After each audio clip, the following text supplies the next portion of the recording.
What happens when we, the people, fear the government, truly fear the force the government might be willing to use to silence the opposition?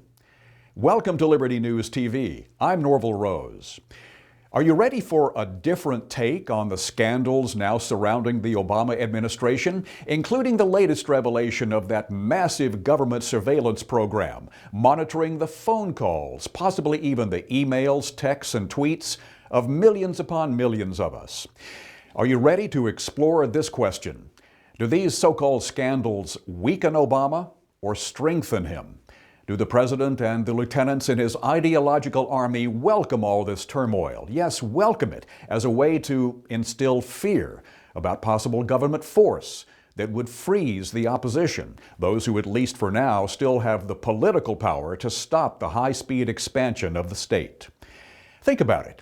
This 29-year-old whistleblower, Edward Snowden, claims he's the guy who blew the lid off the NSA's widespread domestic spying program.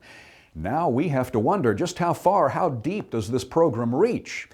Voices on the right and the left are expressing opinions for and against these national security measures. Senator Rand Paul says he wants to mount a Supreme Court challenge to the NSA's spying authority.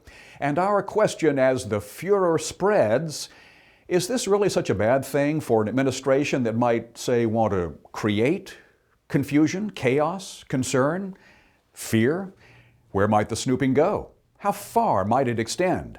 Certainly beyond a few private individuals. Look at the recently disclosed Department of Justice seizure of the phone records of news organizations, big ones, the Associated Press and Fox News. And consider the force the government is willing to use in the IRS campaign of targeting and intimidation of Tea Party, Patriot, evangelical, and other conservative groups, those who might be seen as anti-government. If you wanted to create fear in people about being targeted, identified, spied on, their personal private communications and activities and transactions logged and stored for future use, wouldn't all this be an effective way to create fear about the use of force and freeze the opposition?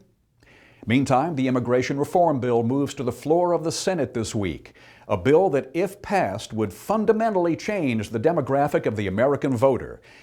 And all this fear about government, is it less likely then that those opposed to this bill would stand up against it, as well as against other measures the Obama administration wants to fundamentally transform America?